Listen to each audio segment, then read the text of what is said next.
Today on Your Money, Your Wealth podcast number 316, the retirement plan Spitball analyses continue. Should Randy in Wisconsin let his pension ride, roll it, or annuitize it? Should Kathy take her retirement pension as a lump sum or a monthly payment? The fellas also spitball on soon-to-retires plans involving the 72T tax election, a donor-advised fund, and 529 plans. And they help Jordan in Hesperia decide if he can retire early. Plus, Joe in Aston, PA wants to know, is growth on after-tax 401k contributions tax-free?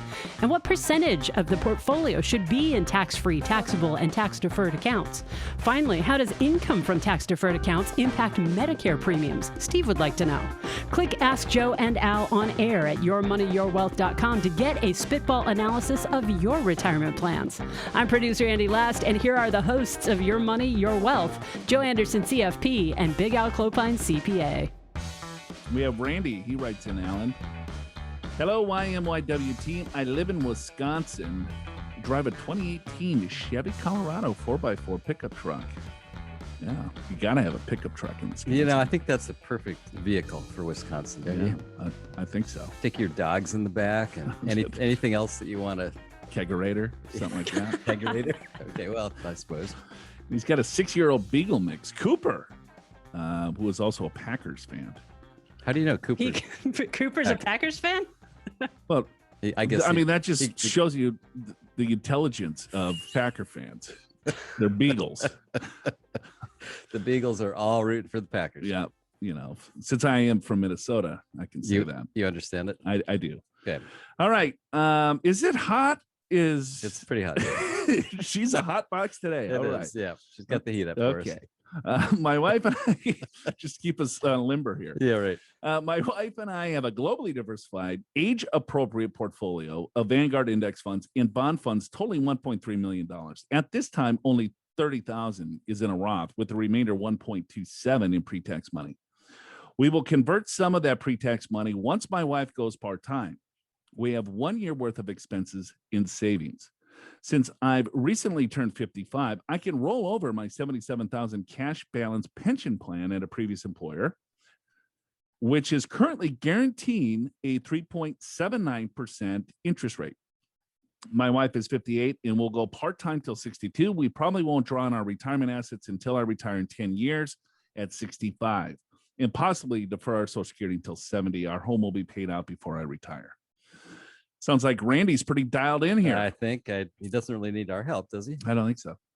My option for the $77,000 cash balance pension plans are do nothing and let it ride at 3.79% for up to the next 10 years, roll it over to my current IRA, or annuitize it now or in the next 10 years. All right, so he's got some options. Sure. So he's got a cash balance pension plan that the previous employer gave him. And usually with those plans, you could take the lump sum, roll it into the IRA that he suggested, or he can take a lifetime income stream from it. Sure. And that's what annuitize means. Right, which is the same as any retirement plan. And annuitize is like you receive monthly payments generally for the rest of your life. Right. You can have $100,000 lump sum, or we'll give you $2,000 a year for the rest of your life. Yeah, whatever it is. Yeah. All right. 3.7. I'll continue. Okay. 3.79% is a very good guaranteed return. I know over the long run, I'll earn more in the stock market. The math tells me to roll it over. Am I nuts for wanting to take it out of the plan with that guaranteed return? What do I need to consider if I leave it in the cash balance pension plan? The previous employer is a strong financial company. I'd love to hear your spitball, back of the napkin conversation on this. Your loyal follower, Randy. Okay, one thing Randy didn't give us, Alan. What is the annuitization? Yeah, well, because he's got two guarantees here, right? He's going to get a 3.79% roll up on the overall pension that he's receiving. So he could continue to keep it in the plan. He could roll it out into an IRA. Then he has no guarantees for the income later, right? So he'll have to create the income on his own. Or he keeps it in the plan for the next 10 years at close to 4% guarantee, sure, and then annuitize it. Right. But what I don't know what the annuitization is. What's the income factor? Yeah, right. So that correct. So that would help us answer this question. If we knew what the income was now, if you annuitize it now versus 10 years from now, we know what the lump sum is and we know what the rate of return is. So at least we've got part of the equation. Right. The biggest. So based upon what we know, though, what's your spitball analysis? Well, it's $77,000 out of 1.3 million. Yeah, I guess it's not that big a deal. You know what I mean? So Yeah. I would keep it in the plan, and I would use that as a bond option because bonds are paying almost nothing. So what is that? 77,000 into 1.3. So what? 5%, 6%. Yeah, you couldn't do that in your head. It's early out in this studio. It's like 200 degrees. It's too hot to think. It is, and I'm telling you, I'm not good at math. It's under 7%. It's probably about 5. It's because if you take 70,000 to 1 million, that's 7. Just to give you a little frame of reference. Got it. So I agree with you, Joe. I think bonds are not paying very much right now, and to get a guarantee of 3.79, that's pretty good. Yep. So I think I would use this cash balance plan as part of my bond. Like, let's say, for example, I wanted 70% stocks and 30% bonds. Well, this would be part of the bonds. Yep. Right. And to make up the rest of the 30%, I would go into the rest of the portfolio. Absolutely. Yeah. And then there's no reason to create income right now, Jan. You don't really need it. But in 10 years from now, or whenever you retire, it's like, okay, well, let's look at the options and make the best plan at that point based upon what the income stream is. Right. Because the second phase of this, Randy's going to have to make another decision in 10 years to say, do I annuitize it in 10 years? Yeah. So, okay, then you look at, let's see if you can do this in your head, Alan. What the monthly payment will be? Well, the 77,000 will probably it's going to be grow to 110. Yeah, say 100. Okay, 110 is what you get. Right. So he's going to have $110,000 in that cash balance plan in 10 years. So then you have to figure out, all right, well, what is the annuitization rate? What are they going to give you from a pension? Probably be 5,000 or 6,000 a year, wouldn't you? If you had to guess. Yeah, maybe something like that. Yeah, maybe a little bit more than that because you're getting return of capital. You got it. Yeah. So then you could add that on top of your Social Security, and then that, little beer money, walking around money, something like that. The more guarantees that you have in retirement, depending on what the guaranteed rate they're willing to give you, is the key. So, some things to ponder on, Randy. Hopefully you like that little spitball. And thanks for being a loyal follower. Yeah, they're following us. I apparently. Kind of freaks me out. Do you ever have to look over your shoulder? I will now. Big Randy in his pickup truck with his beagle dog for the Packers. It's going to be like, you. Hey. Oh, all right. Kathy writes in, Joe, Big Al, been listening to your show for a year or so now. Love it. Love you, Kathy. I'm 53 and single. I have a financial question for both of you. When I looked in my shoebox the other day, I found a pension account from previous employer worth $53,000. I could take a lump sum, or alternatively, I could take a single life annuity starting now for $200 a month. If I don't do anything with it, it's been growing interest, for example, 1.1% for the year 2021. So she's got a pension. She found it in the old shoebox. Yeah, I'd say keep digging. What else you got to find? What else you got there, right? Maybe some gold coins or something. All right. 53. She takes it now. She could either take a lump sum, 53,000, roll that into an IRA, or she could take $200 a month. Yeah. If she doesn't do anything with it, like it has been, it grows at a very low interest rate. 1.1% is what she's thinking. I don't need this money now, but I may need to secure some basic income needs in the future. I like the idea of having an annuity to secure basic income needs. However, I'm not sure if this is a good idea. I calculated the monthly payment against the lump sum, which comes out to around 4.7% now. If I wait until 65 to take the annuity, it comes out to 6.2%. Since annuity gives me a lifetime income, I compare it with the 4% withdrawal rule, and it looks better. Well, yeah, the 4% burn rate is ideally you don't touch the principal in the annuity. You're touching principal and interest. Yeah, that is a difference. The 4% rule basically allows your lump sum or principal to grow. That's the whole idea. So in other words, the payment is higher each year because it's 4% of a higher number. So you have 100,000, you're taking $4,000 out, Right. and you're anticipating, let's say the market 7 out of 10 years goes up. Yep. So let's say it grows at 6% on average. You're Right. taking 4, the 2% combats inflation and taxes. Yeah. So at the end of the day, you still have the $100,000. And plus every year you get a raise, right? Or you could get a demotion if the market goes down. You could in certain years, you bet. Yep. However, I'm still not sure about this since the balance earns a very low interest that is tied to some bond. It seems losing money considering what the market's done. If I leave this account there untouched until 65. What are your thoughts about this money? Should I take the lump sum and invest it in an IRA or take the monthly payment or leave it there? Appreciate and love the show. Okay, what do you think? Do you want to take the lump sum or do you want, is there a follow-up email here? What is this? Yes. Yeah, that's from Kathy as well. Should I read the follow-up email? Yeah, she's got different options, it looks like. Oh, great. Hi, forgot to detail the options that I could think about. Leave it there untouched. Okay, you've already said that. Let it grow to earn the low interest rate. Wait till retirement to take the single life annuity. Take the lump sum of $53,000 now and invest it in a target date fund. Defer tax by rolling into an IRA. For this option, do I lose the access to the money before 59 and a half penalty free? Take the money of $200 a month and invest it in a target date fund in a taxable account. Which one would you do? Any other suggestions you might have? Thank you. All right. So Got 3 choices. she waits until retirement. And so instead of taking the $208 at retirement, it's something a lot higher than that. I don't know what that number is.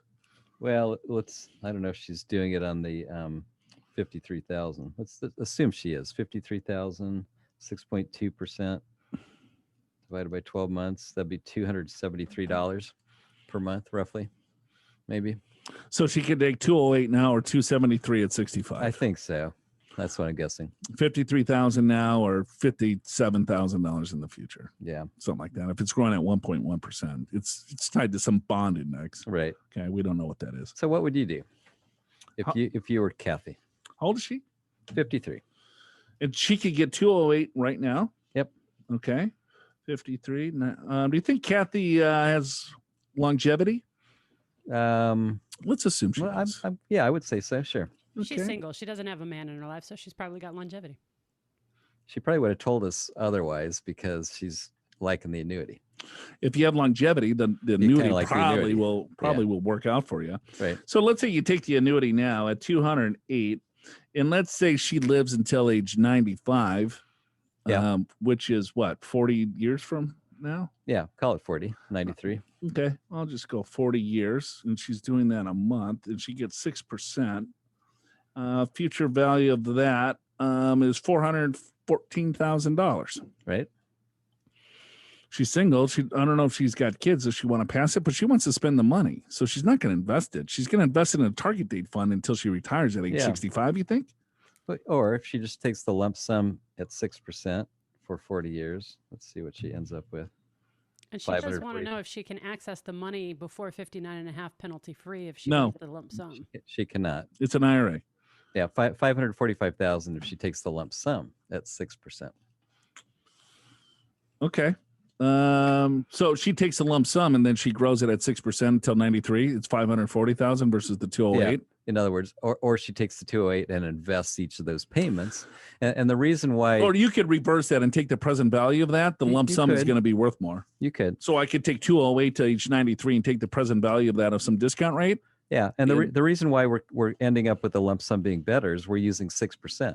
Now, if you're going to put it in a CD and earn less than 0.1%, then you're better off taking the annuity. Yep. So me personally, I would take the lump sum because I think that over the long term that I could probably earn 6%, which would work out to be a better deal. That's me personally.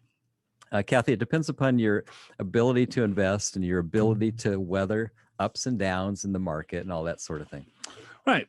But if you like the idea of of a fixed income stream, then that trumps it all. It does, because then you're looking at, okay, well, what's my internal rate of return on the 208,000 over, because there's variables that you don't know. What's your life expectancy? right? You take the annuity payment and all of a sudden you get hit by a bus in a couple of years, right? Well, you're single, so you're going to take the single life, and so now it's gone. If you take the 53,000, you can at least pass it on. But if it's only growing at that rate, usually the lump sum in the annuity payments is almost identical from an internal rate of return standpoint. Right. So what we would look at is, all right, well, what's your other fixed income options or available fixed income sources? Do you have other pensions? Do you have, what's your Social Security benefit? What is your other retirement accounts, non-retirement accounts? What's your lifestyle? Things like that to really dial it in. But if you want the fixed income and you like, some beer money and a little travel money or whatever, by all means, just make it simple. Just get the $200 a month and call it good. But then you get the 53. Now you got a target date fund. I don't know. You take some money out of there. The break even on that without any growth is 21 years. So you put, just put 2,500 into 53,000 is what, 21, 22 years. That's true. So if you don't grow the money at all, so you're 55. So that's 75. Another factor here is what's your mentality on if you have $53,000? I mean, I know it's in an IRA and it would be, you'd have to pay a penalty, but if you're the kind of person that at 59 and a half, you're liable to pull it out and spend it, then you might be better to take the annuity, protect yourself, right? If you're the kind of person that's like, well, I don't really need it because I got Social Security or I have whatever, then, and I can just let this grow, then I kind of like the lump sum. But yeah, I agree, Joe. It's kind of a personal thing. And we're not talking about a lot of dollars. So it's a little bit more personal for what Kathy would like to do. Yep. So here's the internal rate of return. Okay. So if I got 208 times 12, $2,500, right? And let's say 42 years. Okay. Discount rate, inflation, call it what, 3? Yeah. Okay. Present value is 59,000 versus the lump sum of 53,000.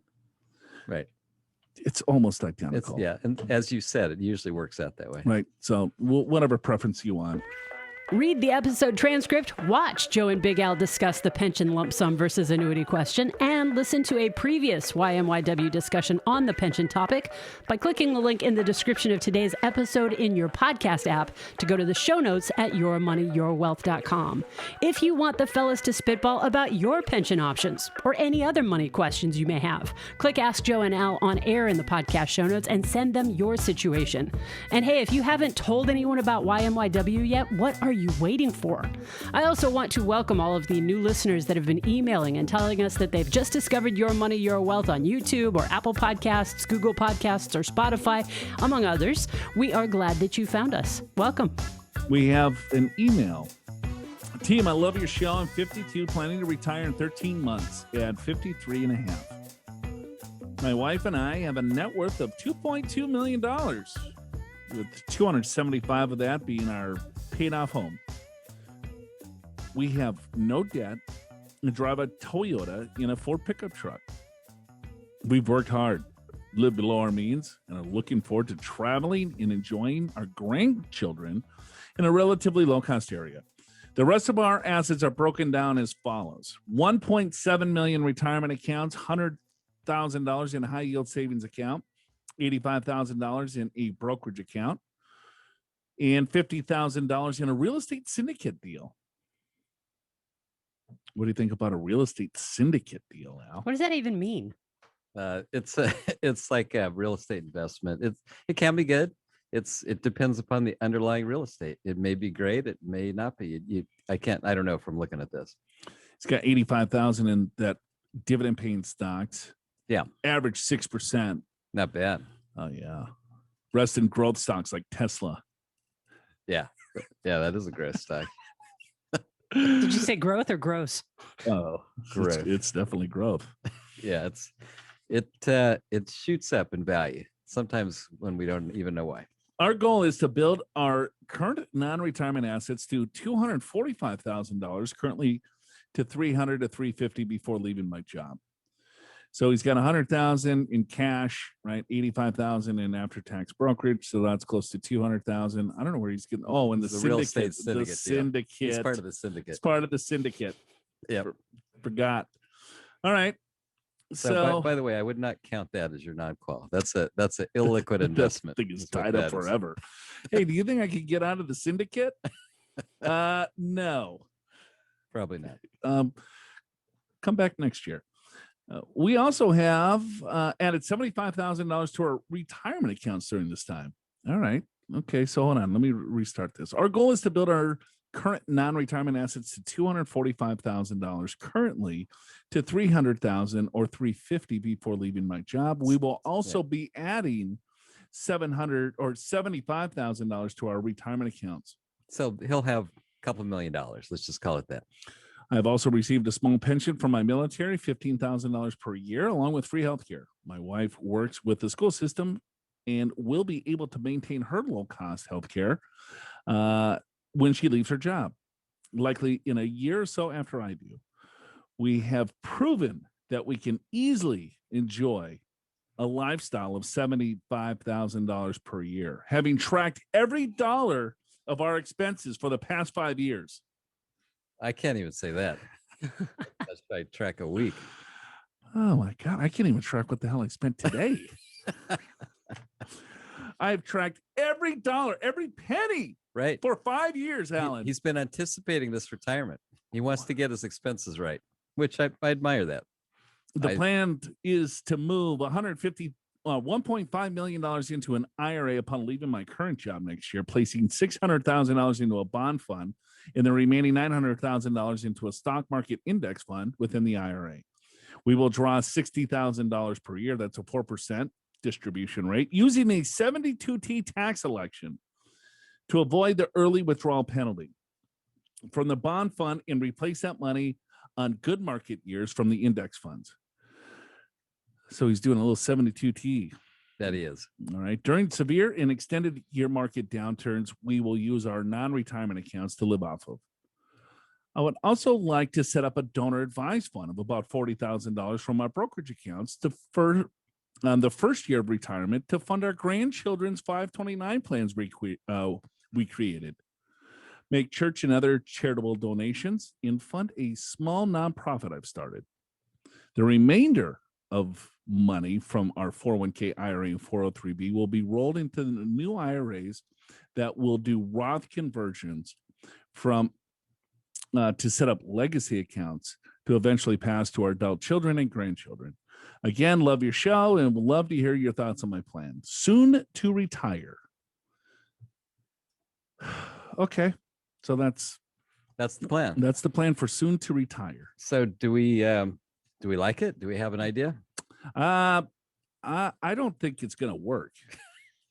Why do you say that? A couple things. Well, there's a couple mistakes in here. Sure. Well, first of all, he's going to do a 72T tax election at 53.5 on his retirement accounts of $1.5 million. Right.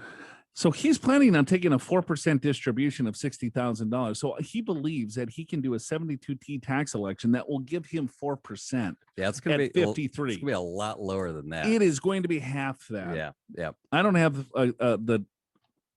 a calculator in front of me to tell him, because there's 3 ways to do a 72T tax election, or SEPP. It's also called a separate equal periodic payment. And what the IRS allows individuals to do is to take money from a retirement account, an IRA specifically, under the age of 59.5, and it avoids the 10% penalty. Yeah, does not avoid income tax, but avoids the penalty. And so there's a few ways that they can do it. And it's not any amount you want. It's a calculation. It's a calculation that the IRS has figured. It's like an RMD. It's a required minimum. It's not like, you know what, this year I want to take out 2%. Yeah. Because I don't need the full 5%. No, they're gonna penalize you and tax you on the additional dollars that you have. I think that's a good way to say it. It's like a required minimum distribution. So it's a specific amount that has to come out each year. And there is the RMD method So you calculate it at age 53. I'm guessing at age 53, it's going to be somewhere close to 2%, not 4%. Yeah, I'd say 2.5 maybe. Somewhere. Yeah, probably 2. Right. And there's an amortization method. And I forget the third off the top of my head. As you all know, we don't prepare for these. For these shows. So, but you have to take the same amount of money out of the account until you turn 59 and a half or 5 years, whichever is longer. Correct. So that's the basis of it. So he's like, all right, well, I'm going to take 4% out of my retirement accounts because I know about the 4% rule. So I can take $60,000 out of the retirement accounts. I'll use a 72T tax election. I'll pay tax on the 60 grand and not necessarily pay any pay any penalties. Right. So that's flawed. He's got to run a calculation. And then he's going to come up with the other $15,000 from cash or his non-qual. No, that's the military pension. Oh, the military pension. Okay, Yeah. we'll give him the 15,000. So there's the 75. Yeah. All right. So there's Andy might be able to even just look it up. Just do a 72T tax election calculator and put in $1.5 million at age 53 and see what pops up. Then he's going to do a donor advised fund. Right. And he's going to fund a 529 plan with the donor advised fund. No, he isn't. Yeah. That's Can't do it. So a donor advised fund, Al, is charity. Yeah. 529 plan, even though he thinks it's charity. Feels like charity to your grandkids. That's good for nothing parents. They can't even fund the college. So I got to pull out my own charity to pay for that. No, that doesn't. That's a family gift. It's a gift. It's a gift. Yeah. It's not a charitable gift. I like the 529 plans, but that's not from a donor advised fund. And by the way, so a donor advised fund, you take $40,000, you put it into this fund. The year that you put it in the fund is the year you get a tax deduction. So do that while you're working, right? So that makes some sense. But realize that those dollars, whether in that year or future years, it doesn't matter when they go out, they need to go to charity, need to go to a charity, a 501c3 charity. Right. And so what do you think about his little family foundation, which is very charitable, which is very nice that he's setting up a little family foundation. He might want to give to, some cause, but I don't think the donor advised fund really likes monies to go to your own foundation. Yeah, there may be some limitations there too. Tell me again what numbers you want for the 72T. Yeah, there you go. 5 million. 5 million, and he's 53 years old. He's 53. Yep. Beneficiary age. I don't know. So it's showing your maximum 72T distribution is $69,540 per year. That's at an interest rate of 2.36, and if the beneficiary is 45 years old. I would have to recalculate that. Well, maybe it seems high. Yeah, that does seem high. Yeah, because I always think of it more like an RMD, like you said. Well, maybe he's done the calculation. Maybe. So anyway, so the 529 plan that needs to be funded. That can be funded with your non-qualified account, but not through a donor advised fund. Donor advised funds only for charity. Correct. So and plus, I think I think here's a better idea. Why don't you, if you're only making $15,000 a year, and with the standard deduction, your taxable income is minus $10,000. Why not do a $90,000 Roth conversion for a few years? And then you pay the tax out of your non-qualified account. It won't be that much, and the $60,000 you need, just pull that out of your non-qualified accounts. You could probably do that based upon what he said. Maybe about 3 years before they kind of. I mean, I think you want to leave 100,000 just for emergency. You don't want to go through all your non-qualified to do that. Here's really simple, easy.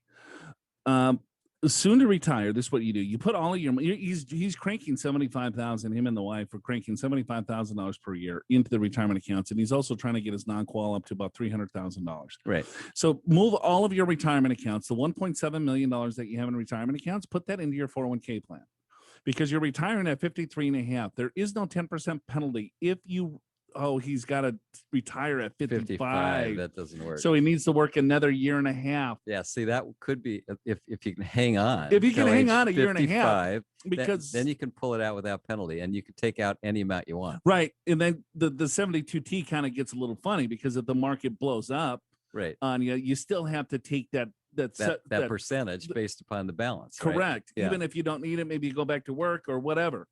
I hate the 72T tax election. I like talking about it, but I don't necessarily like it in practice. Well, it's very inflexible. It's super unflexible. I think there's 1 year back in 2000 when the NASDAQ blew up, right? The dot-com bust is that they came out with another way. Okay, well, we'll let you calculate it one more time because everyone lost their shorts in the dot-com world. They won, they won a lot, or they won. Well, basically it was kind of like a lottery. Right? These dot-com stocks, went through the ceiling. And so it's like, all right, well, here, I'm going to retire. And then they did a 72T tax election, and then the dot-coms are blown up. And now they still have to take a certain percentage out. It's like, okay, well, I'm just draining my overall retirement account at a very young age. So I like where he's at. He's probably on. I would just want to fine tune it just a little bit. I think he's got plenty of assets. If he can live off $75,000 a year, the money makes sense. The numbers make sense. I agree with that. I would just double check the 72T tax election just to absolutely make sure that you know what you're doing there and just understand gifting. And when you get into charity, I know it's not a lot of money. It's like $40,000 out of his $2 million where he's getting to.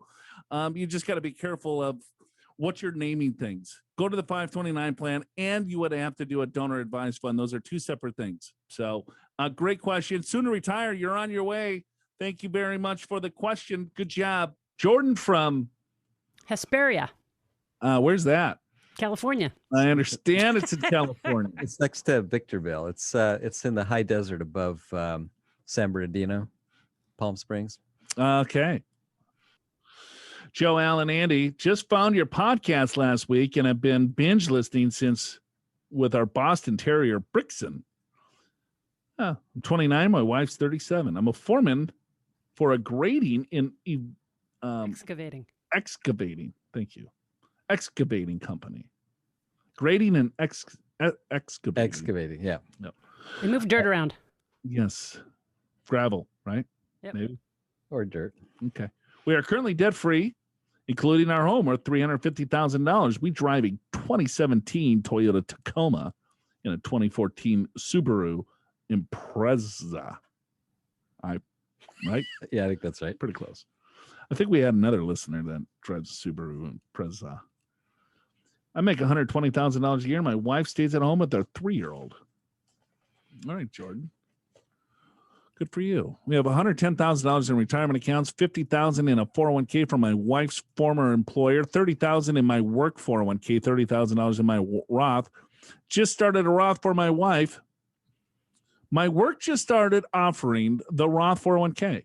Should I start contributing to that and roll both of our normal 401ks into Roth IRAs? Should I roll over just enough to keep me in the 22% tax bracket in the rest of the following year, or do this slowly over time? Isn't that slowly over time, Al? Yeah. Okay. Our next goal was to build up a bridge account for early retirement and start saving for a few rentals. Any retirement suggestions for someone my age? Thanks for your time. Let's have some Coors Lattes or six soon. Jordan's my kind of guy. So, yes, okay, Jordan, let's talk about this. He's got $110,000 of income, and he's fully funding his 401k plan. Does it sound something like that? Is that right? I don't think he says. They have 110K in retirement accounts. Contributing. I don't know if it's fully. Let's just say he's maxing it out. Okay. So I'm going to round $20,000. Okay. So that's $100,000. He's got a standard deduction of $25,000. So that makes his taxable income $75,000. Yep. So here's what I would do, Jordan. I would fully fund the 401k because you have $110,000 in that 401k. I would continue to fully fund the 401k plan to get my taxable income to $75,000. And then you have $30,000 or $50,000 in your wife's old former employer. You could do $5,000 conversions in the 12% tax bracket, and you could do that over time. Or you could go to the top of the 22% tax bracket and bust it all at once. Either way is fine because I know that tax rates are probably going to go up. But I don't think conversions are a big deal for him, even though because he's young. I would stop putting money into the 401k plan if you're not going to do conversions and just do pure Roth. one of the two. If Yeah. you want to make it a little bit more complicated, you could fully fund your 401k plan, convert all your wives out. She would have compounding because she's older. Yes. Right. She's going to get the RMDs sooner, all that type of stuff. If they want to bridge the gap, maybe he wants to retire early. They're going to have access to that money. You know, it's still FIFO tax treatment, so all Roth money is still available. So, yeah, you can start maneuvering these dollars around to get most of it into Roth over a few short years. Then it's compounding tax free to you. And then with the additional dollars that you have, start building a real estate portfolio. I like that idea, too. Yeah, no, I'm with you. I agree. So Jordan, you're at age 29. So presumably your income will go up even more. You're in a low tax bracket now relative to maybe the future. Number one. Number two is tax brackets are lower than they're going to be, right? The top of the 22% bracket is 160, 170, I guess about 170 for a married couple. So in other words, what we're saying is you have a lot of room to convert whatever you want to convert. Right. And so I might just bite the bullet and do a bunch of it. On a go forward basis, I would be doing the Roth side of the 401k because the deduction isn't as important to you. But yeah, can you imagine having, ultimately a couple $100,000 in a Roth 401k while you're 29, what that's going to be? And then you keep adding to it. That's phenomenal.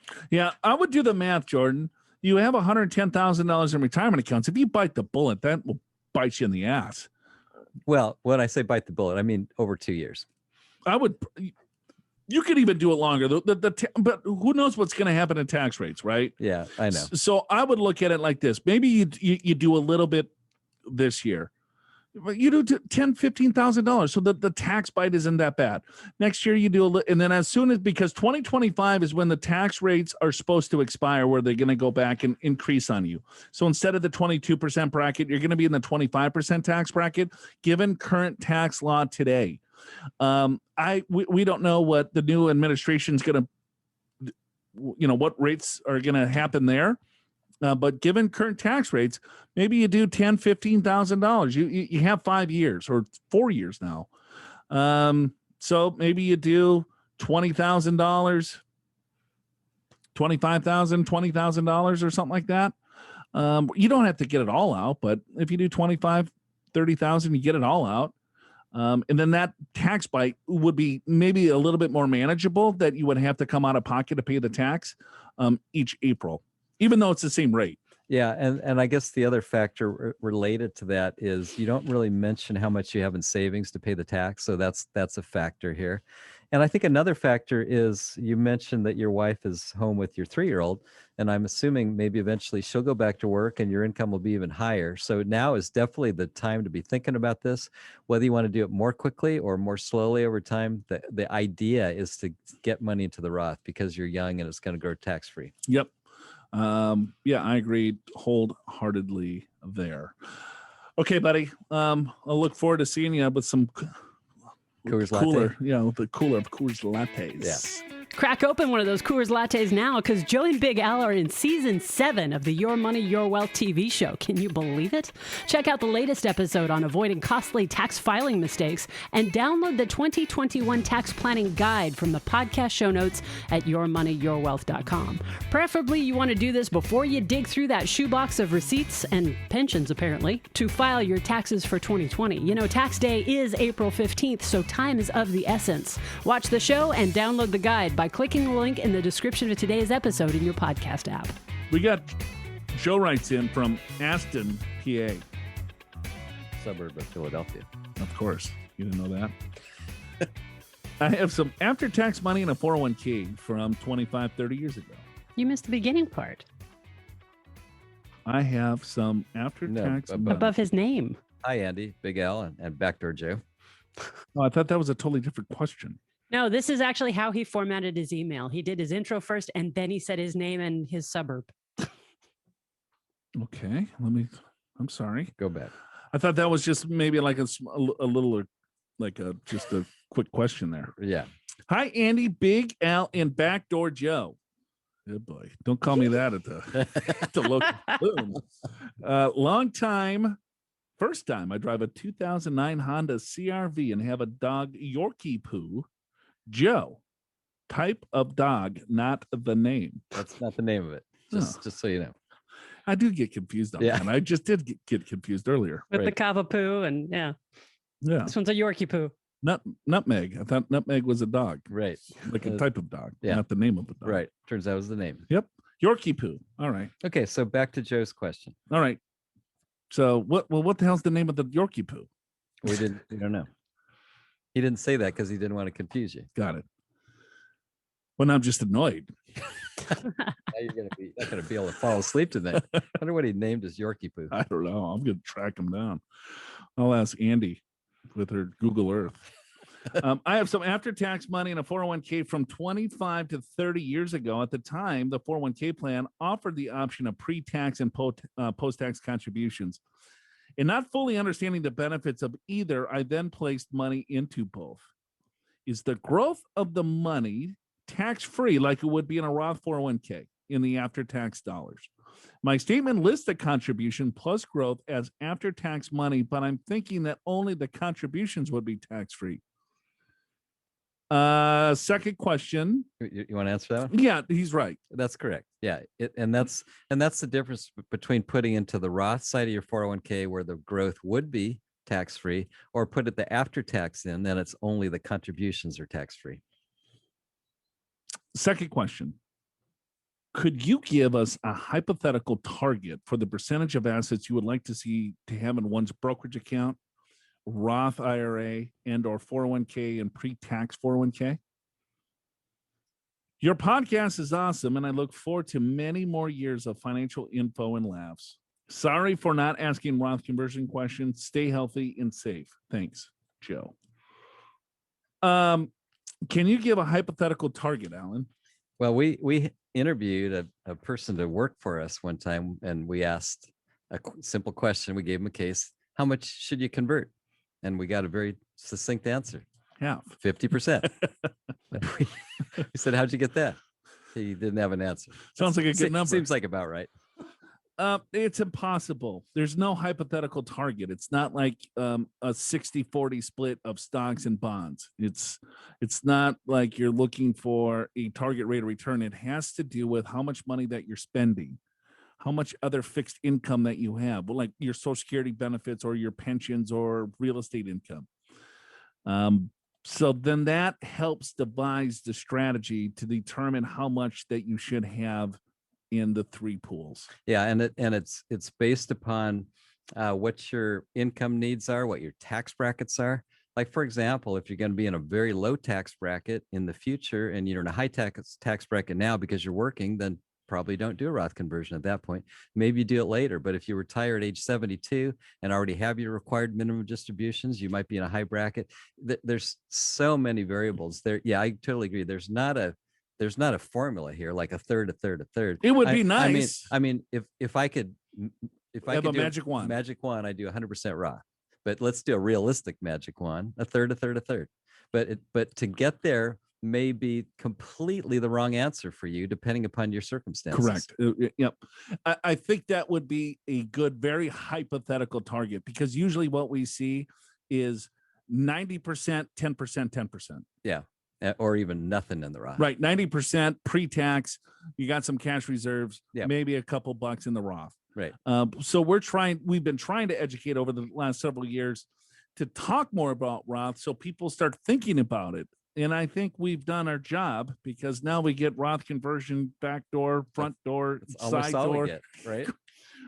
Roth questions every second of my life. Now I hate the Roth. I'm kidding. Steve writes in, Alan. Yes. How does income from tax-deferred accounts impact Medicare premiums? Okay. Well, tax-deferred accounts is ordinary income. Correct. So Medicare premiums are based on how much ordinary income you have. Correct. So this is for, what is this? This is for 2021, and it's based upon your income in 2019. Mm-hmm. So these are the current rates, right? Which is, if you're single and you make income-wise 88,000 or less, you're in the lowest Medicare cost. Doesn't get any lower than that. If you're married and make less than 176,000, you're in the lowest Medicare cost, which happens to be for this year, $148.50 for Part B premium, and there's no cost for Part D income adjustment. So that's the lowest. Now, if you have lots of income from a deferred account because you've saved millions, then you might pop up into higher categories. But you just have to look at what your income is, look at the chart to figure out how much your Medicare premium is going to be, and there's a 2-year look back. So what you're making this year will affect your Medicare premiums in 2023. Stick around for the derails at the end of the episode for the update on Joe's back and his place in the desert. Your Money, Your Wealth is presented by Pure Financial Advisors. Click the Get an Assessment button in the podcast show notes at yourmoneyyourwealth.com or call 888-994-6257 to schedule your free financial assessment video call. It does not matter where you are in this great country, and chances are one of the certified financial planners at Pure will be able to identify strategies that can help you create a more successful retirement. Pure Financial Advisors is a registered investment advisor. This show does not intend to provide personalized investment advice through this broadcast and does not represent that the securities or services discussed are suitable for any investor. Investors are advised not to rely on any information contained in the broadcast in the process of making a full and informed investment decision. Hesperia, Where's that? California. I understand it's in California. It's next to Victorville. It's in the high desert above San Bernardino, Palm Springs. Okay. Do you think I drove through it on my way to the desert? To Vegas, yeah. No, to Palm Desert, my place. You don't get that far. You have to go up the hill, right? Okay. If you're going to Vegas, you go right through it. Got it. On 15. Okay. Hesperia, California, beautiful area. I'm great. guessing. Yeah. If you like high desert. Definitely have So 6 Coors when you lattes go with Jordan. to your desert place, that's not too far from there. Swing by. Yeah. Indio. He can drop by. Yeah. Bring some Coors lattes. Yeah. Yeah. Maybe get around at golf it. There you Whatever go. you want to do, Jordan. Right. Teach me how to push around some Dirt. gravel and dirt. Yeah. You need to do some in your backyard? Or you're no. good already? No, I took out all the grass. It's just it's a putting surface. Oh, it's a putt. Really? So yeah, it's a fake putting green. Oh, It's actually sweet. it looks like a real green. Oh, well, that's cool. Yeah. So a little oasis, a little home away from home. For Got me. it. And yes, Coors lattes go down really nice in the summer in the desert. I'm sure they would. I want to appreciate all the nice comments that people were giving me about my back. Yeah, people want you to feel better. Chiropractors, the neurosomotherapy. I don't know what the hell that was. How is your back? It's awful. It's not getting better. No, I got foot drop, Al. Yeah. Foot drop. And then drop. finally I got a good one. I don't know where it is. Andy's hiding it from me. From an actual physician. He goes, Okay. Joe, just talk to your regular doctor. Okay. Because, Actually, that is on page 12. well, we don't have enough time. Just letting you know. It is there. Talk to your regular doctor, Joe. There it is. Coming from an actual MD. All right. Joe described classic sciatica. Bottom line, he's going to need to get it properly evaluated, which will entail seeing his primary care doctor, getting some imaging done, x-rays, possible CT and or MRI of his spine, and possibly being referred to a spine specialist. He, she, they can then prescribe the proper therapy based on accurate diagnosis, i.e. all back pains, sciatic, are not created equal. Different therapies for different diagnosis. By the way, I know you like your golf game to be compared to the long-hitting pros, Dustin Johnson, etc., but you really don't want to be comparing your back pain and glutes not firing to Tiger Woods. He has a seriously messed up back, undergoing 5 back surgeries, including a major lumbar spinal fusion. Hopefully, you have much more basic, easy, treatable case of back pain.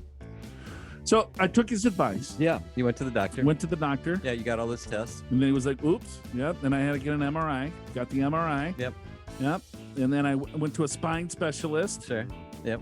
So yeah, right here, Dr. James. Yeah. I'm listening to this guy. That sounds like good advice. And then, so I went to a pain guy and I went to a surgeon. Yeah. So I thought I would just go to the pain guy and get a shot, like Sure. a steroid shot. Works for a week. just be badass and ripped so that I could really hit that golf ball far. Got it. I loved it. I was like, give me some more steroids Right. legally. Right. Yeah, that didn't work. I got Okay. foot drop. I can't. The foot is dropped. There's The dropped foot is You're foot. just dropped. gonna have to fix it. So yeah, I'm going under the knife. Doing a little ortho. I played golf though on Sunday. You I did? can't get any worse. Yeah. Okay. So I'm just a little weak on the left side. No biggie. I'll still kick all your guys' butts on the golf course. You think you can still out hit me? Oh yeah, without question. Okay. All right. Thanks everyone. We'll see you next week. Show's called Your Money Well.